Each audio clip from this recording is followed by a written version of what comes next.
ઓમ શાંતિ. ગઈકાલે આપણે રાજયોગ દ્વારા અષ્ટશક્તિઓ વિશે સમજી ગયા. તો 4 શક્તિઓ વિશે કાલે સમજી ગયા. યાદ છે 4 શક્તિઓ કઈ છે?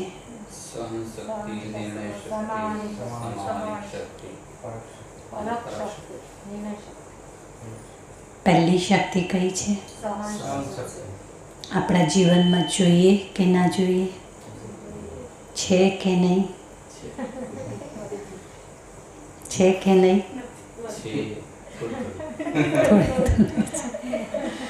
તો ક્યાંથી આવશે? જ્ઞાનથી. જ્ઞાન.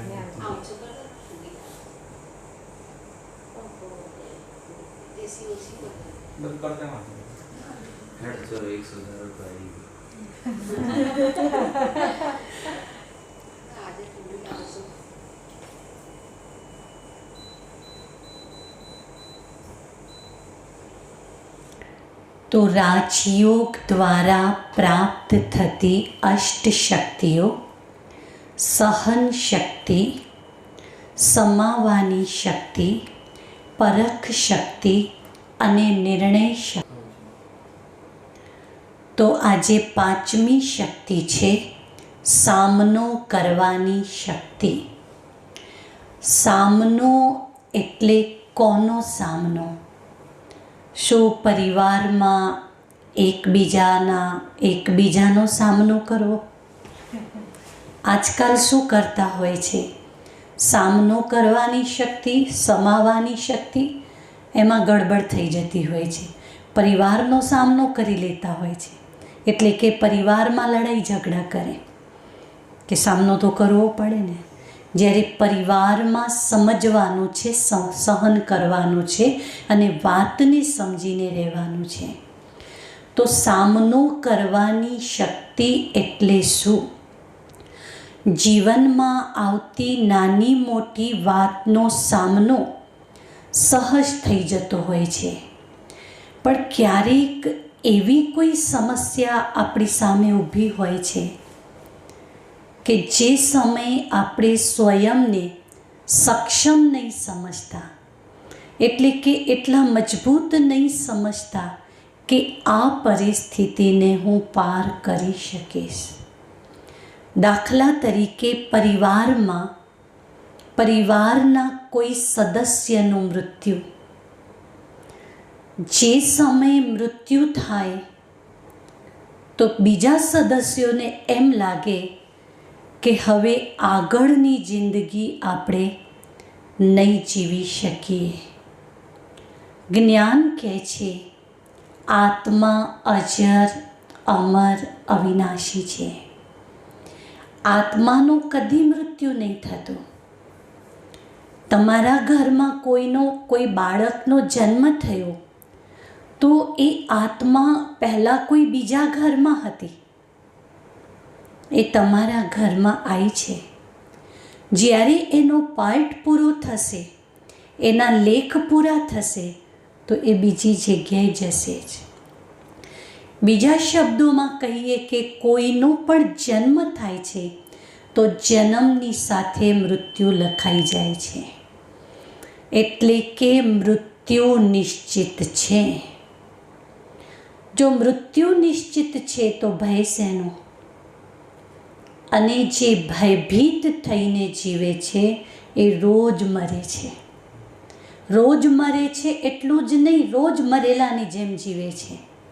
અને એકવાર ભય નીકળી જશે તો મૃત્યુ એકવાર થશે. સામનો કરવાની શક્તિ એટલે કે સમસ્યાઓ તો આવશે, પણ સમસ્યાને પાર કઈ રીતે કરીએ? ક્યારેક સમસ્યા એવી હોય કે સમસ્યાને ખસેડવી પડે, અને કોઈ સમસ્યા એવી હોય કે આપણે ખસવું પડે. હર હંમેશ એક જ પ્રકારનો વલણ જો હશે તો સમસ્યા કોઈ વાર પાર થઈ જશે, પણ કોઈ વાર પાર નહીં થાય. તો એ પરખ શક્તિ હોવી જોઈએ કે સામે આ સમસ્યા ઊભી છે તો આ સમસ્યાને હું ખસેડું કે હું સાઈડ લઉં. આ સમય જો પરખ શક્તિ પરફેક્ટ કામ કરશે તો સામનો કરવાની શક્તિ શ્રેષ્ઠ બનશે. અને પરખ શક્તિનું કનેક્શન છે કોની સાથે? કાલે કહ્યું હતું, પરખ શક્તિ આવે છે ધ્યાનથી. कैसी आई थोड़ी देर यहाँ आएंगी. ધ્યાન, રાજયોગ, એનાથી કુદરતી પરખ શક્તિ આવે છે અને પરખ શક્તિના બળથી સામનો કરવાની શક્તિ આવે છે. એટલે કે આ 8 શક્તિઓ એકબીજા સાથે કનેક્ટેડ છે. એક ગામ હતું અને કેવું એકદમ ગરીબ ગામ હતું. જાણે કોઈ પણ પ્રકારનો એ ગામમાં વિકાસ નહોતો થયેલો. તો એક ભાઈ એ ગામમાં એનાથી પણ વધારે ગરીબ હતા. એકવાર એમના પત્ની બીમાર થયા. બીમારી એવી હતી કે તાત્કાલિક દવાખાને લઈ જવા પડે. ગામમાં ગાડીની સગવડ નથી. ગાડીની સગવડ કરે, દવાખાને લઈ જાય, સહેજે 2 કલાક થાય, કારણ કે 1 કલાક દવાખાને ગાડીમાં જતા થાય. તો એમણે વિચાર કર્યો કે હું ગાડીની સગવડ કરું, દવાખાને લઈ જાઉં, 2 કલાક થાય, જેટલું બને એટલું જલ્દી કર્યું. દવાખાનું ક્યાં હતું? ઘરની સામે. પણ જતા કેટલો સમય થાય? 1 કલાક. દવાખાનું અને ઘર એની વચ્ચે ડુંગર હતો. ડુંગર હોય તો ગાડી ડુંગર પર તો ચડે નહીં, ફરીને જવું પડે એટલે 1 કલાક થાય. જલ્દી દવાખાને લઈ ગયા, બચી જશે એવી આશાઓ અપેક્ષાઓથી પણ દવાખાને પહોંચતા મૃત્યુ થઈ ગયું. આ ભાઈને એમ થયું કે મારા પત્નીનું મૃત્યુ થયું એનું કારણ દવાખાનું નજીક હોવા છતાં દૂર છે. 12મું 13મું જે વિધિ હતી બધી કરી. પછી એમણે એક સંકલ્પ કર્યો કે ગમે તે થાય આ ડુંગરને હું અહીંથી હટાવી દઈશ. જેની પાસે દવાખાને લઈ જવાના પૈસા નહોતા, દવાની વાત તો પછી, દવાખાને લઈ જવાના પૈસા નહોતા, એમણે મનમાં સંકલ્પ કર્યો કે આ ડુંગર હું અહીંથી હટાવી દઈશ. પોસિબલ છે કે નહીં? બોલો.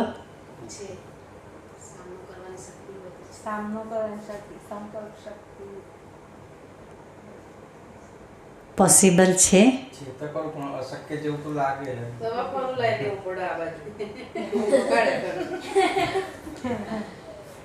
બોલો. मुश्किल है. મુશ્કેલ છે. હૃદયની શક્તિ અને ભુજાઓની શક્તિ. ભુજાઓમાં તાકાત નથી હોતી, પણ જો હૃદયમાં તાકાત છે ને તો ભુજાઓમાં તાકાત આવી જાય છે. એમણે જેવો સંકલ્પ કર્યો કે આ ડુંગર હું અહીંથી હટાવીશ, એમણે એક હથોડો લીધો અને એક છેણી લીધી.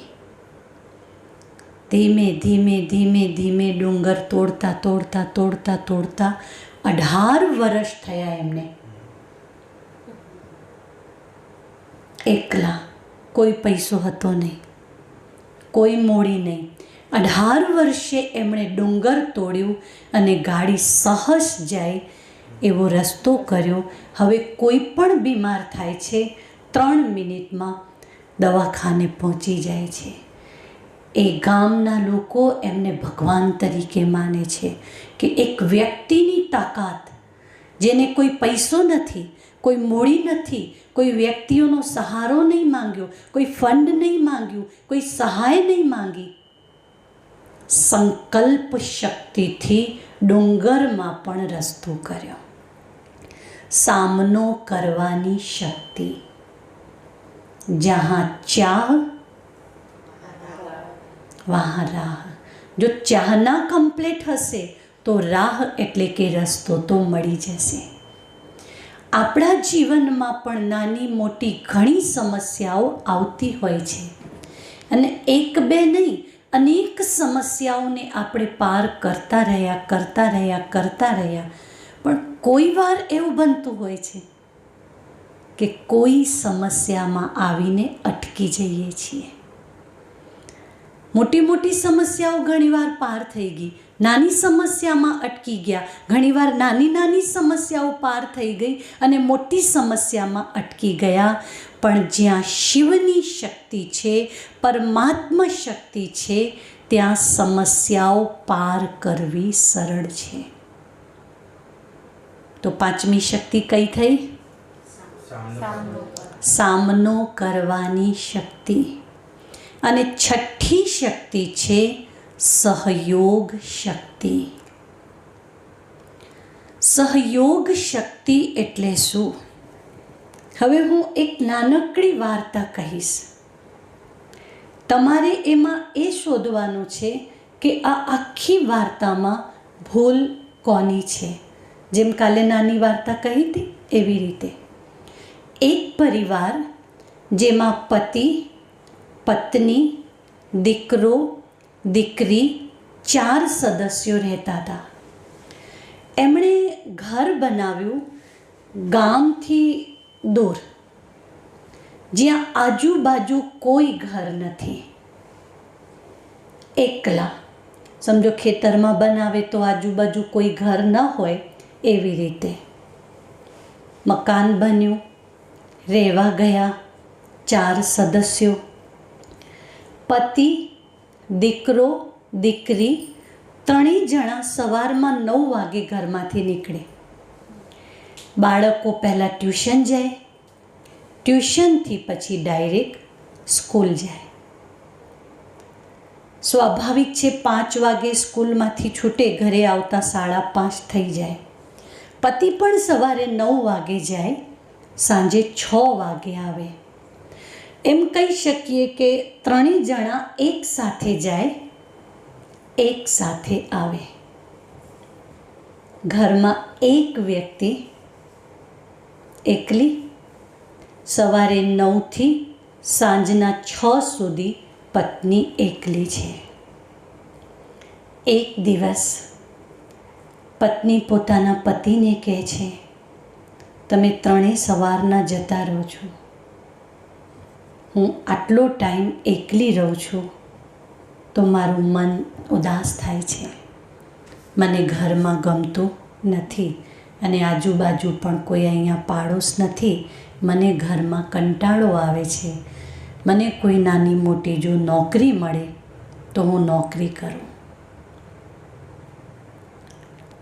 જેવું પતિને કહે છે, પતિ ગુસ્સે થયા।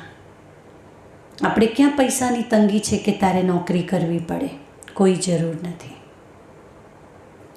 પત્ની પોતાનું મન વાળવાનો પ્રયાસ કરે છે કે હું 9થી 6 મારું મન ઉદાસ ન થાય, હું એમને બેઠા બેઠા વિચારો ન કરું। આ રીતે પતિ પત્ની કહે છે, આટલા કલાક હું એકલી રહું છું, મારું મન ઉદાસ રહે છે, એટલે મને કોઈ જો નાની મોટી નોકરી મળી જાય તો મારું મન ફ્રેશ રહે। પતિ ગુસ્સે થયા અને ગુસ્સે થઈને કહે છે, આપણે ક્યાં આવશ્યકતા છે પૈસાની, નોકરી કરવાની જરૂર નથી। મહિનો, 2 મહિના, 3 મહિના ફરી માંડ પત્ની કાઢે છે, પણ એની ઉદાસી વધતી જાય છે। 2-3 મહિના પછી ફરીથી પોતાના પતિને કહે છે, મને ઘરમાં ગમતું નથી, હું એકલી પડી ગઈ છું, વધુ નહીં તો મને 10 વાગ્યાથી લઈને સાંજના 5 વાગ્યા સુધી કોઈ નોકરી શોધી આપો, તો હું એ નોકરી કરું તો મારું મન ફ્રેશ રહે। પતિ કહે છે, આપણે ક્યાં પૈસાની જરૂર છે, તારે નોકરી કરવાની કોઈ જરૂર નથી। પત્ની ફરી સમય વ્યતીત કરે છે, કરતાં કરતાં 3, 4, 5 મહિના મનને મનાવે છે. એમ કરતાં કરતાં 4-5 મહિના વીતી ગયા અને ધીમે ધીમે એન્ઝાઇટી એ સ્થિતિમાં જતા રહ્યા. ફરીથી પતિને રિક્વેસ્ટ કરે છે, થોડી પણ મને નોકરી થોડા કલાકની શોધી આપો, કારણ કે મને કંઈક તકલીફ થશે તો તમે અને બાળકો નિરાધાર બનશો, એના કરતાં મારું માઇન્ડ ફ્રેશ રહે એવી મને એક નોકરી શોધી આપો. પતિ ફરી કહે છે, આપણે ક્યાં પૈસાની જરૂર છે, તારે નોકરી કરવાની કોઈ જરૂર નથી. આમ કરતાં કરતાં 1 વર્ષ વીતી ગયું. પતિ કોઈ પણ સંજોગોમાં પત્નીની વાત સાંભળતા નથી. એક દિવસ 9 વાગે બાળકો, પતિ બધા જતા રહ્યા. 10 વાગે પત્ની નોકરીની શોધમાં નીકળે છે. એવી એક નોકરી શોધી જ્યાં જવાનું 10 વાગે, આવવાનું 5 વાગે. ઘરના બીજા સદસ્યો આવે ત્યાં સુધી જાય લેટ, આવે વહેલા. નોકરી શોધીને એ નોકરી કરવા લાગ્યા. 2-3 મહિના કોઈને ખબર ન પડી.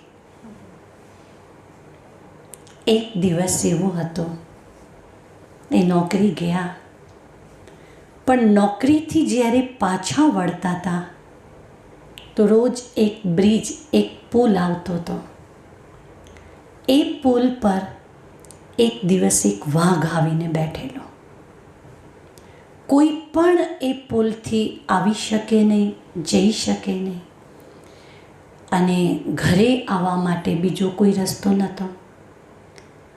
પત્ની 5 વાગે રોજ ઘરે પહોંચી જાય ત્યાં સુધી કોઈ વાંધો ના આવ્યો, પણ આજે પત્ની જલ્દી ઘરે આવવા પ્રયાસ કરે છે. પુલ પર બેઠેલો વાઘ. કેટલાય લોકો ઊભા છે કે આ વાઘ જશે તો જઈશું, પણ બીજાને તો થોડું આગળ પાછળ થાય તો ચાલશે, પણ પત્નીને ચાલે એવું નહોતું. પુલની નીચે એક નદી હતી.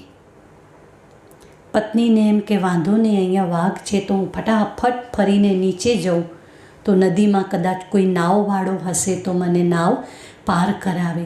દોડતા પત્ની નીચે ગયા જ્યાં નદી છે. એક નાવવાળો હતો. નાવવાળાએ કહ્યું કે એટલા પેસેન્જર મળવા જોઈએ, એટલા પૈસા મળવા જોઈએ તો હું નદી પાર કરાવું. પત્ની કહે છે, પગાર ગઈકાલે જ થઈ ગયો છે, હાલ મારા હાથમાં પૈસા બી નથી આજે, તમે મને એમને નાવમાં બેસાડી નાવ પાર કરાવી દો, હું તમને પૈસા કાલે આપી દઈશ.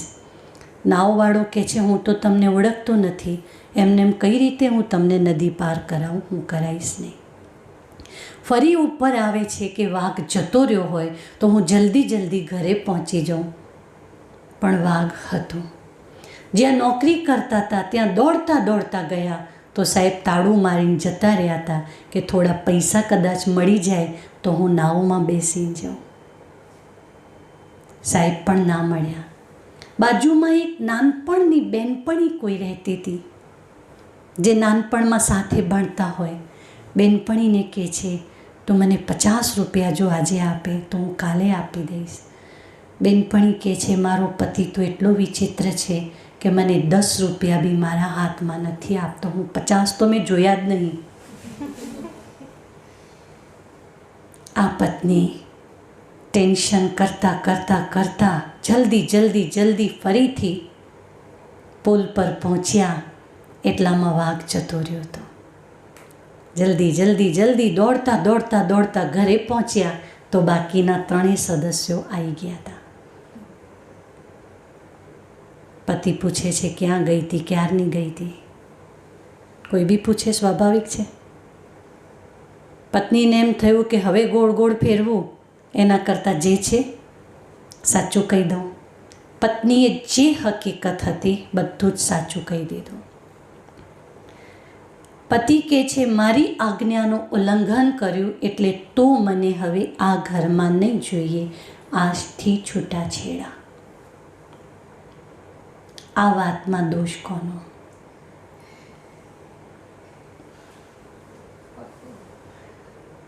પત્નીને જે તું તે જાણ કરવી જોઈએ ઘરના સભ્યને. બીજું કે પતિએ પણ સમજવું જોઈએ કે ભાઈ એને પરિસ્થિતિ આવી છે તો નિકાલ બીજો કઈ રસ્તો શોધવો જોઈએ. બંનેની મિસઅન્ડરસ્ટેન્ડિંગ જેવું છે કંઈ પણ જાણ તો કરવી જ જોઈએ. વિશ્વાસની વસ્તુ ત્યાં પેદા થાય છે. પતિની છે કારણ કે પરિસ્થિતિ પારખવી જોઈએ. મનોસ્થિતિ કોઈની કેવી છે એના હાવભાવ પરથી કે એની આગળ પણ એની રજૂઆત કરી હતી એના અનુસંધાનમાં એનામાં સમજ શક્તિ એટલી હોવી જોઈએ. પતિ એમ કહેતા હતા કે વર્તમાન સમયે દુનિયાની સ્થિતિ ખરાબ છે. સ્ત્રીઓ, દીકરીઓ, બહેનો નોકરી કરે તો એટલી સલામતી નથી. પણ એ વાત બસ એક જ વાક્યમાં કહેતા હતા, આપણે ક્યાં પૈસાની જરૂર છે. તમે લોકો શું માનો છો?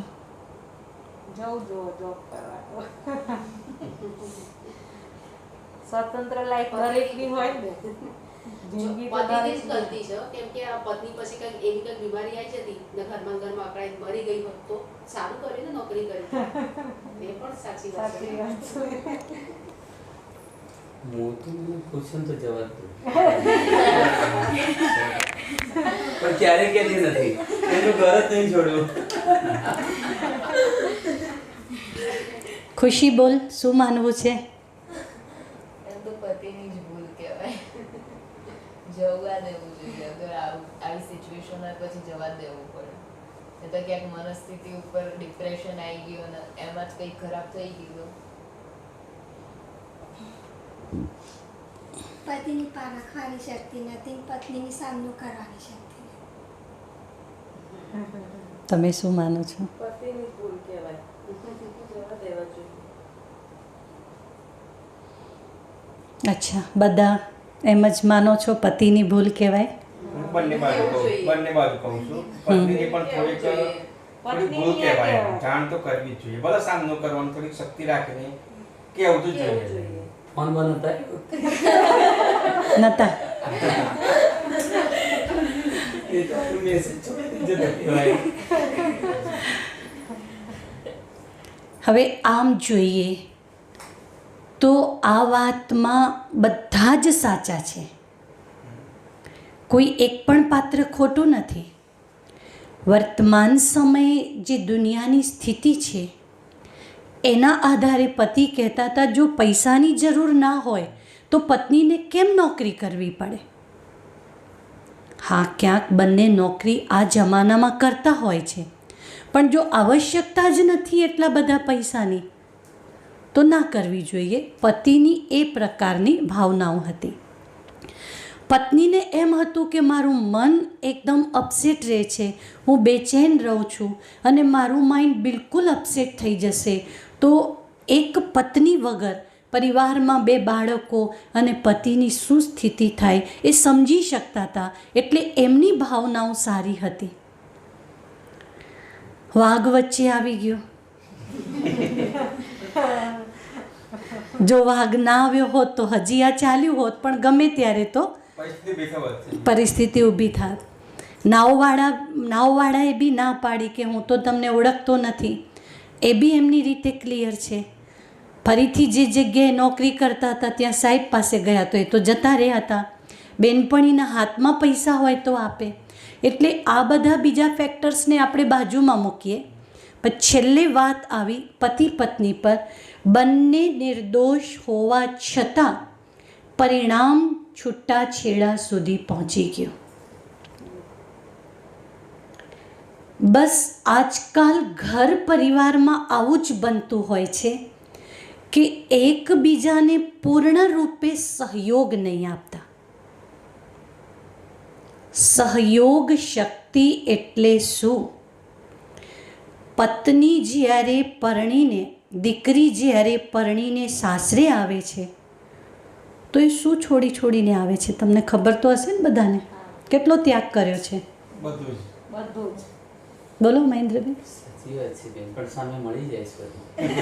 એ પછી અત્યારે જે પ્રશ્ન છે એ બોલો. હા, મા બાપ, પોતાનું ઘર, બાળપણ, યાદ, 10 તો, બેનપણીઓ, બરાબર, બધી જ બાબત. પણ જ્યારે પત્ની જ્યારે પરણીને આવે છે ત્યારે એના મનમાં એવી ઈચ્છા થાય છે કે મારી દીકરી મારી સાથે રહે, મારી સાથે રહે, મારી સાથે રહે, મારી સાથે રહે. પણ જ્યારે પતિ જ્યારે પરણીને જાય છે ત્યારે એના મનમાં એવી ઈચ્છા થાય છે કે મારી દીકરી મારી સાથે રહે, મારી સાથે રહે, મારી સાથે રહે. દીકરી જે ઘરમાં મોટી થઈ, 18 વર્ષ, 20 વર્ષ, 21 વર્ષ, 22 વર્ષ, જ્યારે લગ્ન થાય, માત્ર એક પતિ માટે, એટલે કે એક વ્યક્તિ માટે પોતાના માતા પિતા, પોતાના ભાઈ બહેન, પોતાનું ઘર, એટલું જ નહીં, પ્રોપર્ટી, કાયદેસર હક છે, કાયદેસર હક છે, તો પણ લખતી હોય છે આ પ્રોપર્ટીમાં મારો કોઈ હક નથી, કોઈ ભાગ નહીં. સામે કેટલું મળશે, કેવું મળશે, કેવા પાત્ર હશે, એ પૂરી ખબર પહેલાં નહીં હોતી. કેટલી શક્તિ, કેટલી હિંમત એકના ભરોસે સર્વસ્વ છોડીને જો આ જગ્યાએ દીકરીઓના બદલામાં દીકરાઓને જવાનું આવે તો બોલો. પણ એ રાખવા તો જોઈએ ને. હું તો બેન સાચી વાત કહું, આજે જવા તૈયાર છું. તમારી વાત કરું છું. આમ તો જવા તૈયાર છું. હા તો જાઓ. તમે સવારે ગયા તો સાંજે આવો. પણ તું તાર પપ્પાને સમજાવ. મને રાખવા તો જોઈએ, એનું કેવું છે? અત્યારે દીદી સમાજમાં એવું થતું હોય છે અમુક સંજોગો, 1% એમ કદાચ ઘર જમાઈ જેવું કહેતા હોય છે આપણે, 1% કદાચ કોઈ પરિસ્થિતિને કારણે, બાકી કોઈ છતાં પણ એ સમાજ નથી હોતું. કહેવાની મજાકની વસ્તુ અલગ છે, બાકી અઘરું છે. અઘરું બેન અઘરું છે. સમાજ આ બહુ બધું છોડી ત્યાગ કરીને આવું દીકરીઓમાં કુદરતે એક શક્તિ ભરેલી છે, સમર્પણ. સમર્પણ. અને તમે જુઓ, દીકરી નાની હોય છે ને, એ પૂરેપૂરી માતા પિતાને સમર્પિત હોય છે. જેવા એના લગ્ન થયા, એ પોતાના પતિને સમર્પિત હોય છે. એટલે કે એની અંદર સમર્પણની ભાવના છે. એક સમર્પણની ભાવનાથી એ સર્વસ્વ ત્યાગ કરી દે છે. જો પોતાના પતિ માટે પોતાના માતા પિતાનો ત્યાગ કર્યો, ભાઈ બહેન, ઘર, પ્રોપર્ટી, નાનપણની બેનપણીઓ, એમ કહીએ કે ત્યાગની વ્યાખ્યા કેટલી મોટી બની જશે. તો પતિની ફરજ બને છે પત્નીની ભાવનાઓને સમજવી. પૂરું નથી થતું, હજી બાકી છે.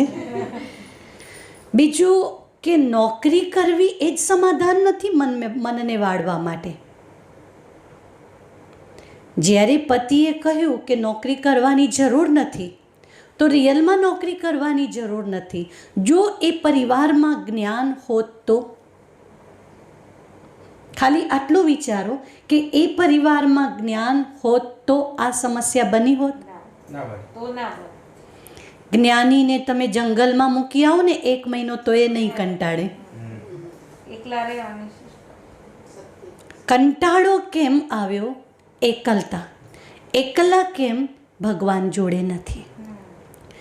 અમે જોતા હોઈએ છીએ મોટા ભાગના પરિવારમાં જો સમસ્યા ઊભી થતી હોય છે, એનું કારણ આધ્યાત્મિકતા નથી.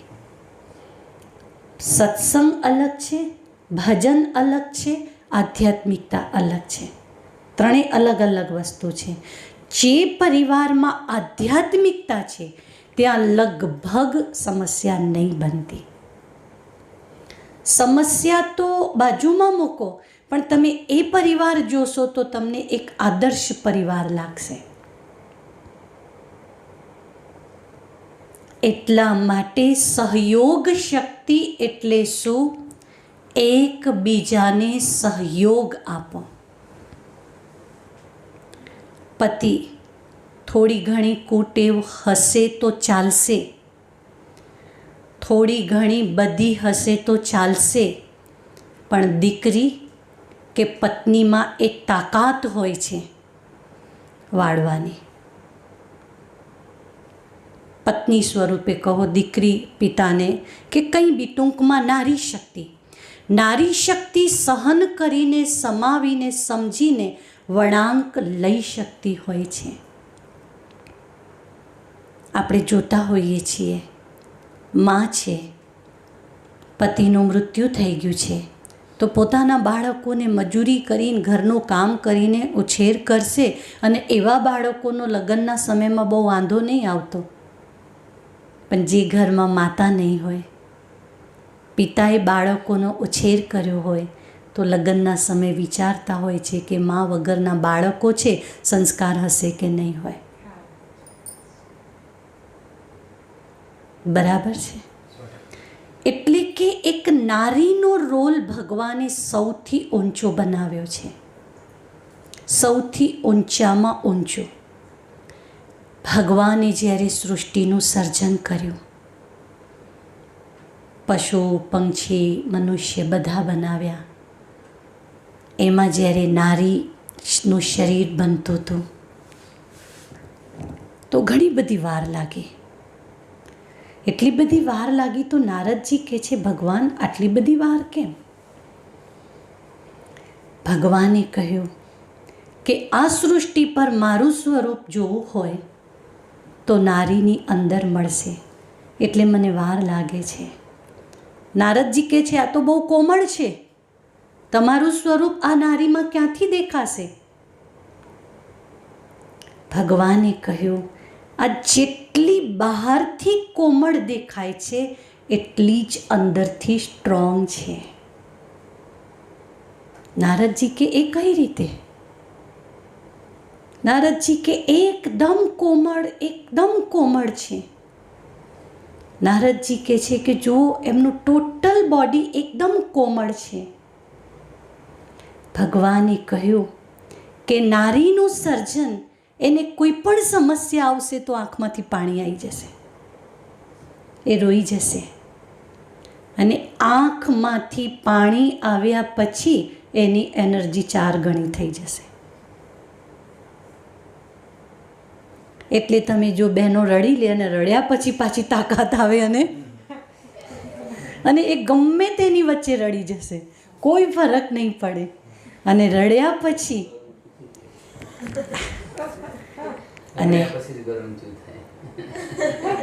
અને ભાઈઓ છે એ જાહેરમાં નહીં રડી શકે, એ રડી જ નહીં શકે. અને એટલા માટે હૃદય રોગ બહેનો કરતાં ભાઈઓને વધુ છે, કારણ કે એ રડી નહીં શકતા. રડવું હોય તો ક્યાંક છાનામાના એકલા, અને એ બી થોડા આંસુમાં પૂરું થઈ જાય. અને બહેનોને હોય આટલું તો. મારો કહેવાનો ભાવ છે સહયોગ શક્તિ, એટલે કે એકબીજાને સહયોગ આપો. એકબીજાના સહયોગથી પરિવાર બનશે, એકલાથી નહીં બનતું. એનાથી આગળ છે વિસ્તારને સંકીર્ણ કરવાની શક્તિ. કાચબાને જ્યારે કંઈ બી ખાવું હોય તો એ ઇન્દ્રિયો બહાર કાઢે, અને જેવું કાર્ય પૂરું થઈ ગયું ઇન્દ્રિયોને સમેટી લે, અને ઇન્દ્રિયોને સમેટી લે પછી કાચબા પર ટ્રેન પસાર થઈ જાય ને તો એ કાચબાને કંઈ નહીં થાય. એટલે કે કાચબાનો ઢાલ મજબૂત હોય છે, પણ ઇન્દ્રિયો સમેટેલી હોય અને ટ્રેન પસાર થઈ તો કંઈ નહીં થાય. સમજો મુખ બહાર છે અને ઉપરથી ટ્રેન પસાર થઈ ગઈ તો મરી જશે. તો સમેટવાની શક્તિ, વિસ્તારને સંકીર્ણ કરવાની શક્તિ એટલે શું? આપણે જ્યારે કાર્ય વ્યવહારમાં છીએ, કારોબારીની વચ્ચે છીએ, ત્યારે મન અને બુદ્ધિનો ઉપયોગ કરીએ. કારોબારીમાં મન જોઈએ, બુદ્ધિ જોઈએ, કામકાજ કરવા હાથ પગ જોઈએ, પણ જ્યારે કામ પૂરું થઈ જાય પછી મગજ કેમ ભમે છે? એક કાચબાને એટલી ખબર છે કે મારે ખાવું છે તો જ ઇન્દ્રિયો બહાર કાઢું છું, પછી સમેટી લઉં છું. સમેટેલી ઇન્દ્રિયો છે તો ગમે તેટલી મોટી સમસ્યા, કાચબાનો ઢાલ મજબૂત છે તો કંઈ નહીં થતું. હવે આપણે શું કરીએ છીએ? જ્યારે કારોબારી છે, મનનો ઉપયોગ કરો, બુદ્ધિનો ઉપયોગ કરો, હાથથી કામ કરવાનું છે તો કરો, પણ જ્યારે તમે વિચાર કરો, તમે નવરા બેઠા છો, સમજો તમારું ઘર એવી જગ્યાએ છે કે રસ્તે આવતા જતા બધા દેખાય, જરૂર વગરના કેટલા વિચારો કરીએ છીએ?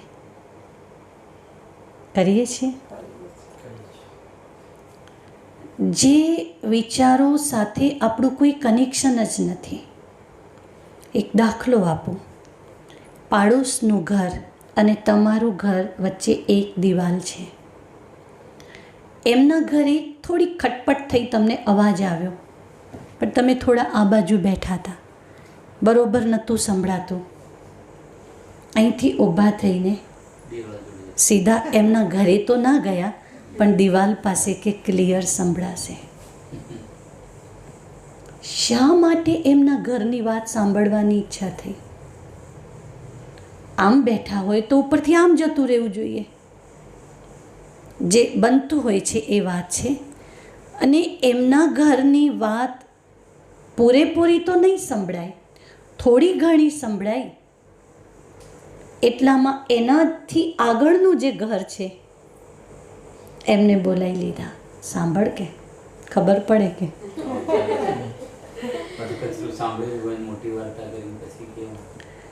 તૂટક ફૂટક વાતો એક જણાએ સાંભળી, એટલામાં બીજાને બોલાવે છે. 2 જણ સાંભળે છે અને 2 જણા સાંભળીને 4 જણાને કહે છે.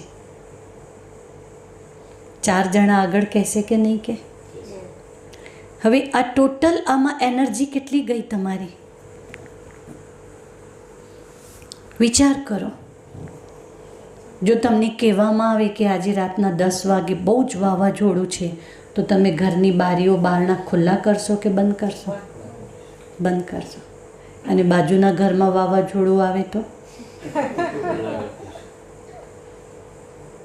પવનનું વાવાઝોડું આવે તો બારી બારણા બંધ કરી દઈએ છીએ, પણ પાડોશના ઘરમાં જો કંઈ બન્યું છે તો શું કરીએ છીએ? એટલું ધ્યાનથી સાંભળીએ છીએ. અને એટલું જ નહીં, એક એક વાક્ય યાદ હોય છે. કેસેટની જે માણે આમ કહ્યું, વાણે આમ કહ્યું, પેલી આમ કીધું, પેલાએ આમ કીધું. આ લોકોએ લડાઈ ઝઘડા તો કરે જ છે કે એમના ઘરે માત્ર 10 મિનિટ ચાલ્યું અને તમારા મગજમાં 10 કલાક ચાલ્યું. દોષી કોણ? એ લોકો તો 10 મિનિટ ઝઘડીને ભેગા થઈ ગયા, આપસમાં વાતો કરતા થઈ ગયા, ત્યાં વાત પૂરી થઈ ગઈ. પણ આપણે એ વાતને આગળ ફેલાવતા ફેલાવતા 10 કલાક પૂરા કર્યા. વિસ્તારને સંકીર્ણ કરવાની શક્તિ. કાચબો પોતાના કવચમાં છે તો સલામત છે. કવચની બહાર નીકળીને કહે છે હવે તો હું આઝાદ થઈ ગયો. થયો આઝાદ? શું થશે બોલો? કાચબાની સલામતી કવચમાં છે, કવચની બહાર નથી. આપણી સલામતી કયું કવચ?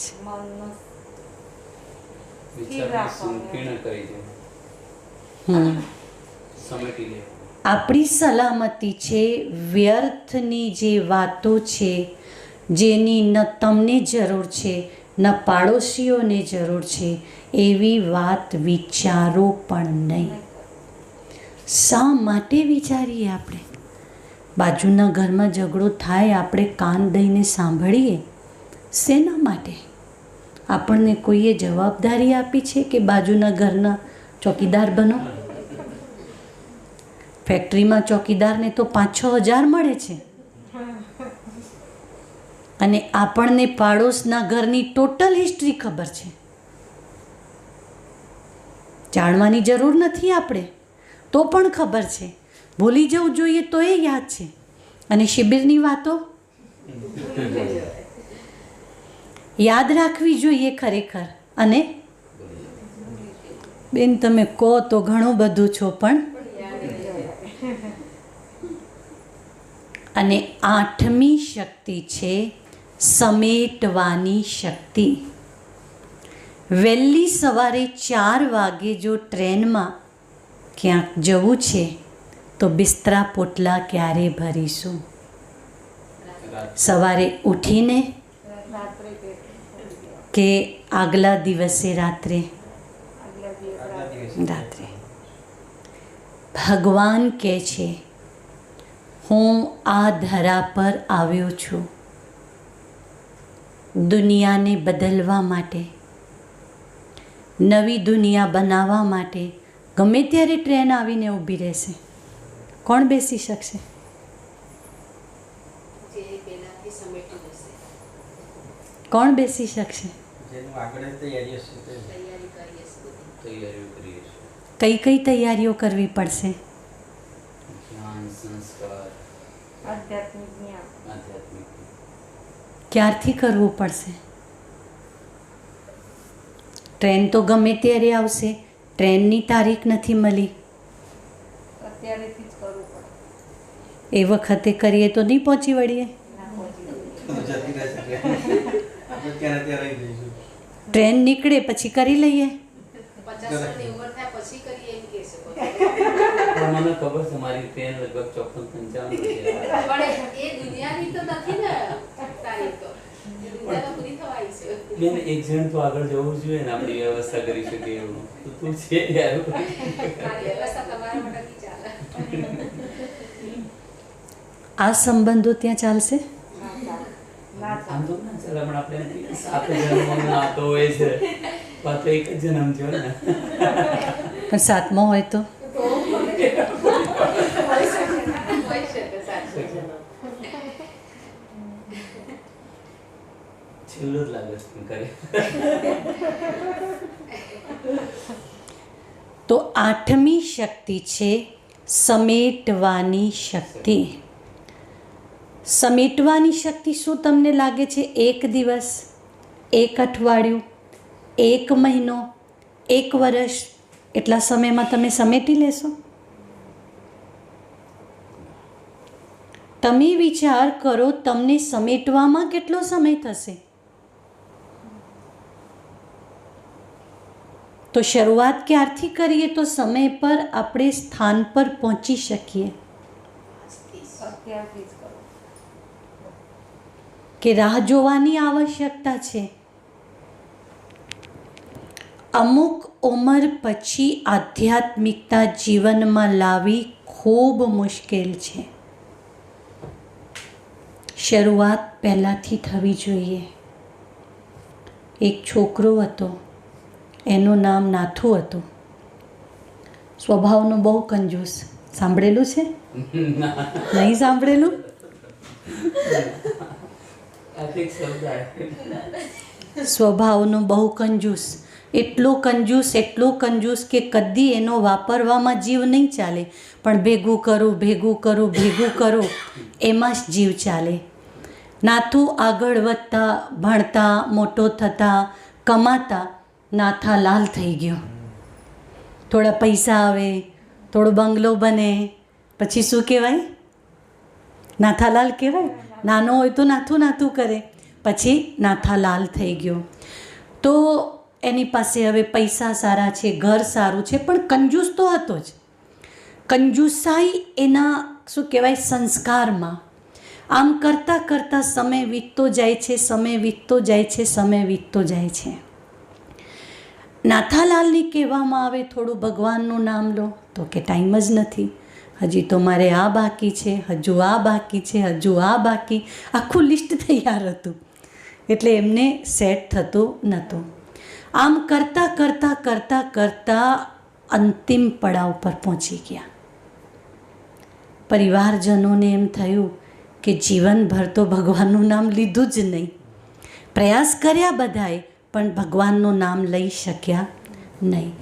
હવે જ્યારે અંત સમય છે, તો એ સમયમાં દીકરાઓને એમ થયું કે જો એમને મોક્ષ નહીં મળે તો, મુક્તિ નહીં મળી તો, કારણ કે ભગવાનનું નામ તો લીધું નથી. તો ઘરમાં દીકરાઓ શું કરે છે? બાજુમાં બેસીને કહે છે, ભગવાનનો ફોટો લઈ આવ્યા, ભગવાનનો ફોટો બતાવે છે. નાથાલાલને પૂછે છે, આ કોનો ફોટો છે? એ તો કે દરેક ઘરમાં કંઈક ને કંઈક આવા મૂકેલા જ હોય છે, પણ નામ બોલ્યા નહીં. બાજુમાં એક રામભાઈ રહેતા હતા. તો કે આપણે એમને બોલાવીએ અને એમને બોલાવીને કહીએ, પૂછીએ આ કોણ છે? તો ઘરના લોકો કે દાદા આ કોણ છે? તો કે એ તો બધા પાડોશમાં રહેતા હોય છે એમને. રામભાઈ નામ બોલ્યા નહીં. બાજુમાં બીજા એક ભાઈ હતા, રાધાકૃષ્ણ નામ હતું, એમને બોલાવ્યા તો એમનું નામ નહીં બોલે. દાદાને ઊંચા કરીને ગામના ચોકમાં લઈ ગયા. ચોકમાં લઈ જઈને પૂછ્યું આ શું લખેલું છે? મંદિરની બહાર લખેલું હતું લક્ષ્મી નારાયણનું મંદિર. તો પૂછ્યું આ શું લખેલું છે, વાંચો. તો કે તો ગામના ચોકમાં દરેક ગામમાં કંઈક ને કંઈક હોય છે. અંદર લઈ ગયા કે આ કોની મૂર્તિ છે? એ તો કે ગામના ચોકમાં કોઈને કોઈ ઊભા કાયમ મળતા હોય છે. અલગ અલગ રીતે કેટલોય પ્રયાસ કર્યો પણ નાથાલાલ ભગવાનનું નામ બોલ્યા નહીં. ઘરના લોકો કંટાળી ગયા. કંટાળીને ઘરે પાછા લાવ્યા. સમય વીતતો જાય છે, સમય વીતતો જાય છે. બીજા બી લોકો આવવા લાગ્યા કે હવે અંત ઘડી છે. તો બધા આજુબાજુ ઊભા રહી નહીં, ઘણીવાર છેલ્લી ઘડી હોય તો 10-15 જણા એકનું જ મોઢું જોયા કરે. તો એમનું મોઢું જોયા કરે. એ સમયે એમની છેલ્લી સ્થિતિ હતી. તો છેલ્લી સ્થિતિ આમ બોલવા કંઈક જતા હતા પણ બોલી શકતા નહોતા. દીકરાઓને એમ થયું કે છેલ્લે જે બોલશે ને એમાં કંઈક રહસ્ય હશે. એ બોલવા તો જાય છે પણ બોલી શકતા નથી. બની શકે હવે કંઈક પ્રોપર્ટીનું રહસ્ય ખોલશે. બોલવા જાય છે, નહીં બોલી શકતા. તો બાજુમાં એક ડૉક્ટર હતા. ડૉક્ટરે કહ્યું કે એક ઇન્જેક્શન એવું આવે છે, જો ઇન્જેક્શન આપીએ ને તો છેલ્લું વાક્ય બોલી જ જાય. દીકરાઓએ નક્કી કર્યું કે ગમે તે થાય ઇન્જેક્શન તો અપાઈ દઈએ, મોંઘું તો મોંઘું, ખબર તો પડે કેટલા પૈસા ક્યાં મૂક્યા છે. ઇન્જેક્શન આપ્યું. ઇન્જેક્શન જેવું આપ્યું, દાદા કહે છે અરે પેલી ગાય સાવરણી ખાઈ જાય છે. મારા દેખતા આ થશે તો મારા પછી શું કરશો તમે? આટલું બોલીને છેલ્લી બુદ્ધિ વિચાર કરો. છેલ્લે બુદ્ધિ ગાય સાવરણી ખાઈ જાય છે. છેલ્લે શું કરવું જોઈએ અને શું કર્યું?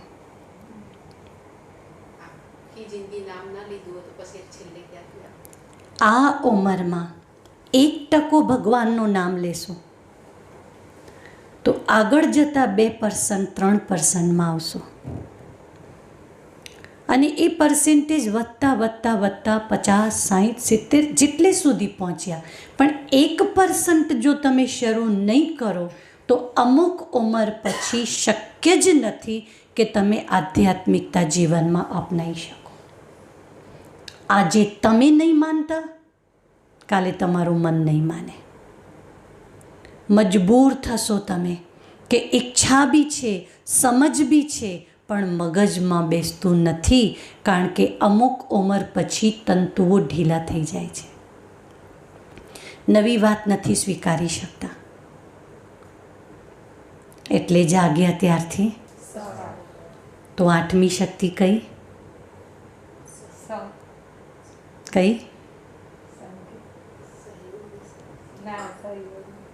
કઈ છે મહેન્દ્રભાઈ? સમેટવાની શક્તિ. મારો કહેવાનો ભાવ એ નથી કે ધંધો સમેટી લો. એમ નહીં સમજતા કે ધંધો સમેટીને બધું ઘર વેચીને બેસી જઈએ. નોકરી, ધંધો, પરિવાર જેમ ચલાવો છો એનાથી સારું ચલાવો, એમાં કોઈ વાંધો નથી. સમેટવાની વાત એ છે કે 24 કલાકમાંથી તમારા વ્યર્થના ખાતા સમેટી લો.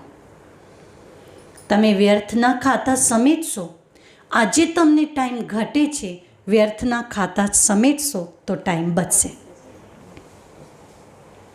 આટલું જ કરવાનું છે. ધંધો બંધ નહીં કરવાનો, નોકરી નહીં છોડવાની, પરિવાર એનાથી સારું સાચવવાનું છે, પણ વ્યર્થના ખાતા સમેટો. આજે તમને સમય ઘટે છે, વ્યર્થના ખાતા સમેટશો તો સમય બચશે. બોલો, છે પોસિબલ? 1% જીવનમાં આધ્યાત્મિકતા, હું 1% જ કહું છું, વધારે નહીં. છે શક્ય? બોલો બોલો, 1% છે. આ 8 શક્તિઓ દરેક વ્યક્તિને, ગ્રહસ્થ જીવન હોય કે પછી બ્રહ્માકુમારી જીવન હોય કે દુનિયાના કોઈ પણ ખૂણે વ્યક્તિ હોય, આ 8 શક્તિઓની આવશ્યકતા હોય છે. હા, એવું બને કોઈમાં કોઈ શક્તિ ઓછી હોય, કોઈમાં કોઈ શક્તિ વધારે હોય, પણ જ્ઞાન અને ધ્યાનથી આ બંને, જ્ઞાન અને ધ્યાન બંનેના આધારે 8 શક્તિઓ આવે છે. હવે આ 8 શક્તિઓ કઈ રીતે આવશે? ધીમે ધીમે આપણા 7 ચક્ર ખુલતા હોય છે. 7 ચક્ર સાથે 114 ચક્ર જોડાયેલા છે. આ એક પ્રકારનું વિજ્ઞાન છે. તમે ધ્યાનમાં બેસશો, તમારા ચક્ર સક્રિય બનશે, ઓટોમેટિક એ શક્તિઓ તમારામાં આવશે. જેમ ગોળી મુખમાંથી ગળીએ છીએ, એ ગોળી શરીરના કયા અંગ પર કામ કરે એ ગોળી નક્કી કરી લે છે. અહીં દુખે છે તો અહીં ગોળી નહીં નાખતા. ધ્યાન કરીએ છીએ, શરીરમાં કઈ જગ્યાએ ધ્યાનની આવશ્યકતા છે એ ધ્યાનથી ઓટોમેટિક થઈ જાય છે. હવે અભ્યાસ કરીએ આપણે રાજયોગનો.